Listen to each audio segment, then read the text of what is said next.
Salom do'stlar, sizlarni kanalimda ko'rib turganimdan xursandman. Demak, biz bu yerda Premiere Pro'ni o'rganyotgandik va biz va nihoyat 10-darsdamiz. Biz o'tgan darsimizda multikameradan foydalanib, mana shu videoni montaj qilishni o'rgandik. 3 ta kameradan foydalangandik bu yerda. Keling, bu darsimizda shu materialni ovozini balans qilishni o'rganamiz. Demak, buning uchun biz multikamerani o'chirib qo'yamiz va nihoyat audioni balans qilib mastering qilib chiqamiz ovozini. Demak, ovoz o'zi qanchalik darajada baland bo'lishi kerak yoki qanchalik darajada past bo'lishi mumkin. Ko'pchilik montajyorlar Windowsdan audio clip mixer va audio track mixerdan foydalanib ovozni mastering qiladi. Lekin sizga hozir osonroq yo'lini ko'rsataman va shuni o'zi sizga yetarli bo'ladi. Men ham shu usuldan foydalanaman. Demak, bizga kerak bo'ladigan oyna xuddi shu audio metrni o'zi bizga yetarli bo'ladi. Audio metr esa mana bu oynani o'zi. Ovozni eshitib ko'rganingizda ovoz baland manbitga urishi oltidan salgina chiqqan yoki pastga tushgan holatini ushlasangiz bo'ladi. Manba atroflarida qizil qilib uraveradigan bo'lsa, bu brak hisoblanadi. Qisqasi mana shu qizil bo'lib urmasligi kerak. Keyin qaraysiz, kesilgan joydan kesilgan joygacha va shuni mastering qilish kerak deylik. Demak, eshitib ko'rasiz shu ovozni. Bugun studiyamizga Bizning ovozimiz balandligini mana bu chizmalardan ko'rsatgan. Demak, ko'p bir xil joyini izlaymiz. Mana bunaqa balandlikda ko'p ovozlar bor ekan. Demak, mana bu qism va mana bu qism va mana bu qism bizda bir xil. Bu joyini sal pasaytirsak bo'ladi. Bu joyini ozgina ko'tarishimiz kerak, to'g'rimi? Demak, biz nima qilamiz buning uchun? Demak, mana shuni eshitamiz. Birinchi o'zim ovozim ekan. demak bugun studiyamizga Mana bu yoqqa qaraymiz endi ovoz eshitib. tashrif buyurgan Asilbekning YouTube kanali bor. Keling, biz ovozimizni sal ko'tarsak bo'ladi.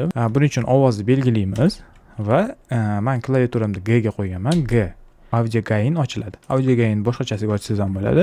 Sichqonchani shunchaki o'ng tugmasini bosib, mana bu yerdan audio gainni bossangiz, yana xuddi shu oyna ochiladi. Mana klaviaturamda G ga qo'yganman, audio gain ochiladi va detsibelni ko'tarishni mana shu yerdan xohlasangiz plus 5 detsibel, xohlasangiz minus 5 detsibel, agar tushirmoqchi bo'lsangiz, agar ko'tarmoqchi bo'lsangiz plus 5 detsibel qilasiz. Va tepaga qaraydigan bo'lsangiz, sizning ovozingizga qancha detsibel qo'shilgan yoki qancha detsibel ayrilganini ko'rsatadi. Mana shu yerdan. Hozircha bizga hozir 5 detsibel qo'shganimiz yetarli, chunki bizda ovoz pastroq edi. Va keling yana ovozni boshqadan eshitib ko'ramiz. Demak bugun studiyamizga mana Asilbek Yana ozgina ko'tarsak bo'ladi, chunki sal oltidan sal teparoqga ham chiqarsak, menimcha zarar qilmaydi. Yana keling biz taxminan 2 detsibel qo'shib ko'ramiz. Bizda umumiy shunda 7 detsibelga chiqarilgan ovozimiz. Menimcha tushunarli bo'ladi. tashrif buyurgan Asilbekning YouTube kanali bor. Studiyamizga mana Asilbek Hozirgi holatda bizning ovoz yomon emas. Xo'p, davom etamiz. Ana endi bu yoqda biz bir filmga montaj qilgandik. yomon emas ovoz. Bizga chaqirdik.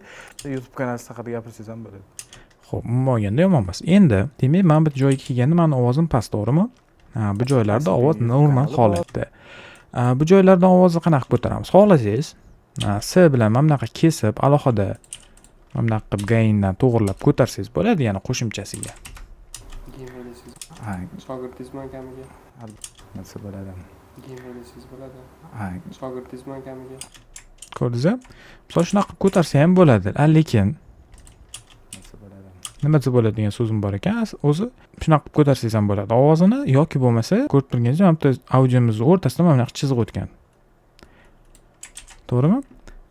Agar sizda bu chiziq bo'lmaydigan bo'lsa, mana bu yerdan ключ ustiga bosasizda, mana bu yerda show audio keyframesda sizda mana bu yerda ptichka bo'lmaydi, shu ptichkani ustiga bosasiz va o'sha chiziqni chiqarib olasizda va shu yerda kontrolni bosib turgan holatida nuqta qo'yasiz chiziqchani ustiga va bu yoqqa ikkita nuqta qo'yishimiz sababini hozir tushunasiz. Birinchisi ko'tarish uchun, ikkinchisi o'sha qolgan joyiga tegmasligi uchun. Va bu yoqqa ovoz ko'tarilgan joyigacha. Va shuni ustiga bosib turib tepaga ko'taramiz. Bu yerda ko'ryapsiz, mana shu qismini o'ziga detsibel qo'shib ko'tarib beradi. Misol uchun, keling bunga 7,5 detsibel berib ko'raylikchi. Nima bo'ladi? Ko'rdingizmi, ancha tepaga ko'tarildi. Oldingi holatidan. Nima bo'ladi? Shu holatda ham ovozni mastering qilib baland qilishingiz mumkin. Nima bo'ladi? Xo'p, buni tushundik. Keling, mana bu yerdan plus qilib pastga tushirib qo'ysak ham bo'ladi bu yoqlarini. Ovoz urib joyi bo'lsa, Kestirib qo'ya qolaylik. ko'rdingizmi, mana ovozim urdi, to'g'rimi? Mana bu qizil bo'lib urib ketdi. Chunki biz umumiy mana bu kuzokdagi mana bu qismdagi ovoz detsibelni umumiy ko'targan edik. Endi mana shu keyframe, audioni keyframe yordamida shu joyini ovozini mana bunaqa qilib kesib o'tirmasdan, kesib o'tirib alohida detsibelni tushirmasdan, shunchaki keyframe bilan tushirib qo'ysak bo'ladi ovozini. Keyin bu yerdagi ovozini biz -5 desibelga tushiramiz. Mani ismim Asilbek. Aha. Men O'zim tanishtirib qo'ya qolay deydi. O'zim eplab tanishtirish olmadim mana. Keyin mana bu yerda endi bu yerda qat'ini ko'tarish kerak, qat'ini tushirish kerak. Bu yerda ko'proq praktika talab qiladi. Ya'ni o'zingiz tushunishga harakat qilishingiz kerak bu yerda. Ozgina desibelni tushiramiz. Asilbek. Aha. Men O'zim tanishtirib qo'ya qolay deydi. Sal tushib ketdi tepaga, sal ko'taraylik. men O'zim tanishtirib qo'ya qolay deydi. O'zim Eng muhimi mana bu yerda urmasa bo'ldi qiziliga. eplab tanishtirish olmadim mana deydi. ismim Asilbek. Endi ikkinchi ovoz tozalaymiz. Ko'p bir xil balandlikda bo'lgan joyini mana bu yerdan ko'rib olamiz. Demak, bizda mana bu qismi normal holatda ketyapti. Demak, mana bu qolgan joyini ham shunga qarab ko'tarishimiz mumkin. Gapirmagan joyini balans qilish, ya'ni uni ko'tarish shart emas, chunki bizning qahramon gapirmayotgan paytida ikkinchi odam gapirayotgan bo'ladi. Suhbatdoshimiz gapirmayapti, demak, bu yerda men gapiryapman, to'g'rimi? Balansini ko'tarishning hojati yo'q. Shu joyini eshitib ko'ramiz Kanal balansini. ochganman. Ya'ni kanal nomi Beka. Shorts bilan ko'proq Ozgina desibel ko'tarsak bo'ladi. Gain bosamizda, gain bosamizda plus qilamiz 5 desibel baland. Ko'rdingizmi? Mana bu yerda ham ko'tarildi ovoz. Chizmasida ham. videolar ham chiqqan. Qanday to'g'rilash, nastroyka qilishlar. Ya'ni kanal nomi Beka. Demak, bu yerda ovozimiz Mani ismim urmayapti Asilbek. hech qayerini. Bu yaxshi. Keling, mana bu yerda ham nimadir degan joyi bor edi. Gamer desangiz bo'ladi. Shogirdingizman kamiga. Xo'p, mana shu joyini keling ozgina mana bunaqa keyframe bilan ko'tarib qo'yamiz. 4 desibel tepaga ko'taraylik. Gamer desangiz bo'ladi. Shogirdingizman kamiga. Uravermadi, shu holatida ham qoldirsak bo'ladi, yomon emas. Va o'sha 4-chi Endi ikkalasini birga eshitib ko'ramiz. Mana shu qismgacha, kesilgan joyigacha. Mana bu yerda qizil urmagan bo'lish kerak va normal holatda silliq ketish kerak. tashrif buyurgan Asilbekning YouTube kanali bor. Nima bo'ladi? Gamer desangiz bo'ladi. Umuman olganda yomon emas. Shunaqa qilib balans qilib chiqish kerakki, bunda chizmalariga qaraysiz, mana bu audioni baland pastligiga qaraysiz. Shunchaki ko'z bilan shundoq qaraysiz. Qaysi joyi bir-biriga yaqin. Bir xil bo'lib turibdi. Misol uchun mana bu qismi normal holatda. Mana bu yerda ozgina ko'proq, bu yerda yana normal, bu yoqda salgina balandroq, bu yerda yana normal, to'g'rimi? Mana shu qism uchun shunaqa. Bu yerda gapirilmagan, mani mikrofonim bu yerda gapirilmagan, to'g'rimi? Bundoq qaraysiz, eshitib ko'rasiz. 2 soat, 10 soatgacha bo'lib ketgan. Ular kunlik reja bilan chiqibdi. Bir ahvati zo'r ko'tarib olsa bo'lar Ozgina ko'tarsak bo'ladi. Plus 2 desibel balandroq. ekanda shorts. Ahvati zo'r ko'tarib olsa bo'lar ekan Urmadi. shorts bilan. Misol uchun bir kunda 3 ta video qo'ysangiz shortsga ahvatim bir oyda shunda har kuni Bo'ldi, yomon emas ovoz. Shu taxminan mana shu 6 dan sal teparoq chiqsak bo'ladi va 12 dan sal pastroq tushsak bo'ladi. Mana shu atrofda ovozimiz urayotgan paytda shu atrofda bo'lish kerak. Juda ham pastga ham tushib ketmasligi kerak. Gapirayotganda juda ham tepaga chiqib, mana bu uravermasa bo'ldi. Balans qilib chiqasiz ovozni.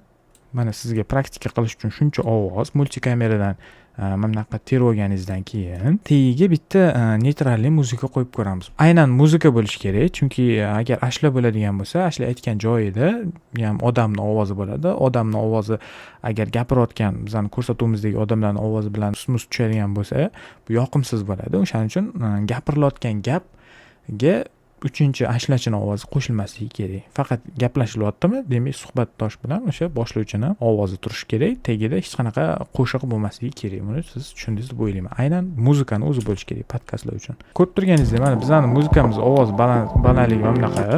Demak, bizning podkastimiz mana shu qismda ovozi balandligi bo'ladigan bo'lsa, tagidagi qo'yadigan muzikamiz taxminan shu joylarda borib kelishi kerak. Demak, biz buni tanlaymizda desibeldan pastga tushiramiz. 15 desibel minus qilaylik. 2 marta bossangiz mana dorushkan kattaroq qilsangiz bo'ladi.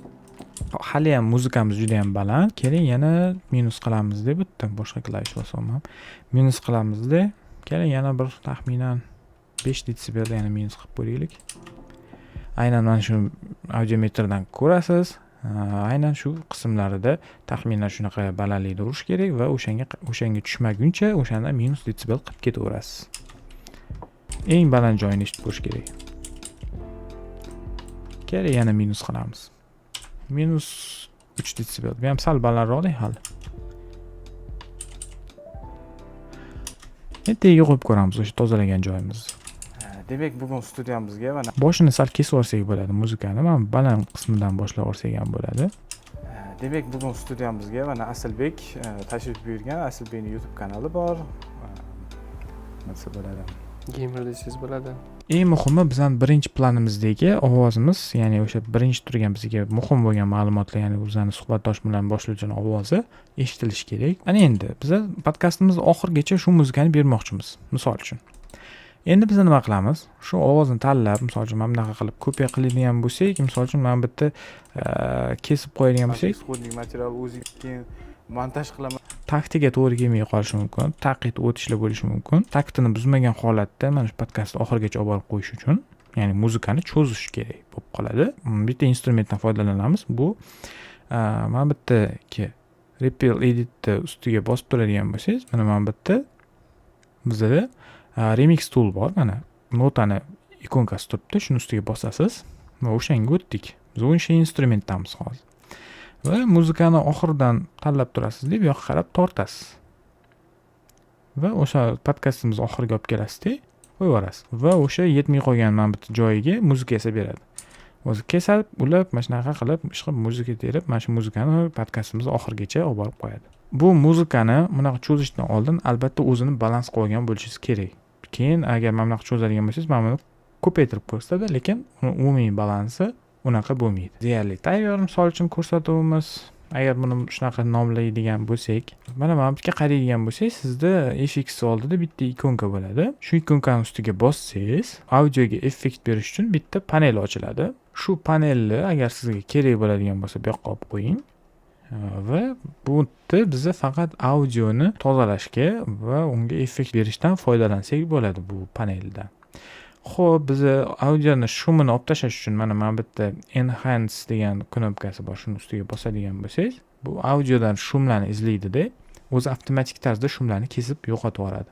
Tagida turadi-yu, ozgina qilib turgan shumlarni hammasini yo'qotishga harakat qiladi. Bu avtomatik tarzda bo'lyapti hozir.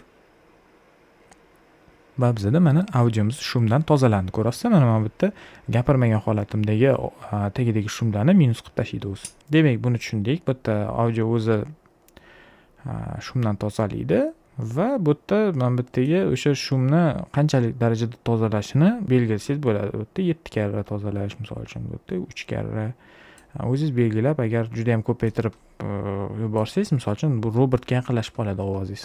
Agar buni kamroq qo'yadigan bo'lsangiz, demak ozgina tozalaydi-yu, lekin reallikdan uncha qochmaydi. Va bu yerda qolgan joylarini o'zingiz titib ko'rib chiqsangiz bo'ladi. Ovozingiz qanaqa o'zgaradi, har doim Ctrl Z bilan qaytishingiz mumkin. Bu yerga hozir asosiy instrument bo'lmagani uchun bu yerga to'xtalmaymiz-da, qolgan joylariga. Va keling biz hozir mana bu yerda presetlarni ko'rib chiqamiz. Mana presetlarni ko'radigan bo'lsangiz, bu yerda har xil ovozga effekt beradigan joylarimiz bor. Mana FX oldidagi ikonka aynan shu 2025dagi Premiere'da qo'shilgan. Agar sizda 2023 bo'ladigan bo'lsa, sizda bunaqa effekt beradigan ikonkasi yo'q. Katta ehtimol bilan farqini eshitib ko'ramiz. Va o'sha 4-darsda mana mashq qahramonni ko'rdingiz farqini. Va bu yerda yana kichkinaroq xona effekti bor ekan. O'sha 4-darsda mana mashq qahramonni albatta va o'sha 4-darsda mana misol uchun mana interkom, bu yerda telefonda gaplashsa qanaqa ovoz chiqadi? Shunaqa effekt ham bersangiz bo'ladi. Va o'sha 4-darsda mana mashq qahramonni bu ham o'zi mana podcast voice albatta va o'sha 4-darsda demak, buni ham tushundingiz deb o'ylayman. Misol uchun men bundan interkomdan misol telefonda gaplashayotgan odam bo'lsa, agar shunaqa postanovka qiladigan bo'lsangiz va o'sha shu effektdan misol uchun o'sha doroshkani tanlab shu effektdan foydalansangiz bo'ladi. Shu joyda endi ovozga ham mikser qo'yishni o'rgatib ketishim kerak. Ovozga mikser qo'yish uchun mana bu yerga mishkani olib keladigan bo'lsak, ko'rasiz, mana ikkita kvadrat chiqyapti. Bu yoqda, bu yoqda. Bu yoqqa o'tsangiz, bu yoqning ovozini mikseri, bu yoqqa o'tsangiz, bu yoqning ovozini mikseri. Bu ham 2025 Premiere Pro'da bor. Oddiy Premiere Pro'da bunaqa narsalar yo'q. 2023-22 larni aytayapman. Bosib turib, bu ovozdagi mikserni bu ovozga tortadigan bo'lsangiz, mana bunaqa orasiga mikser qo'yadi. Ikkinchi ovozga silliq o'tib olish uchun mana shunaqa mikserdan foydalaniladi. Xo'p, buni tushundik. Demak, mana shu kvadratdan bosib turib o'shani baland pastligini ham belgilasangiz bo'ladi. Bu ham yangi 2025 Premiere'da qo'shilgan. Klaviatura bilan shu kesilgan joyini ustiga bosasiz-da, Ctrl Shift D ni bosadigan bo'lsangiz, mana klaviaturamda. Xuddi shunaqa mikserni faqat klaviaturadan chiqarib olsangiz bo'ladi. Va bemalol mana shu kvadratidan ushlab turib, bunaqa baland pastligini to'g'rilab, kadrga mikser qo'ygandek, bu yerga ham shunaqa mikser qo'yib bemalol ishlatsangiz bo'ladi. Audio bilan ishlash juda ham muhim. Misol oddiy Instagram Reels'ini ham oladigan bo'lsangiz, odam gapiradi, ovozi muzikadan past bo'lib qolishi mumkin. Bu ovoz brak bo'ladi. Ya'ni o'sha kommentlarni ham o'qiydigan bo'lsangiz, o'sha Reels'ning tagiga muzikani yana ham balandroq qilinglar, ovoz umuman eshitilmay qo'ya qolsin degan kommentlar ham bo'ladi. Siz chiqargan videoyingiz shunaqa bo'lmasligi uchun ovozga jiddiy qarang. Eng muhim qoida umumiy ovoz mana shu 6 dan sal teparoqda yoki 12 dan sal pastroqga chiqib mana shu atroflarda bo'lishi kerak.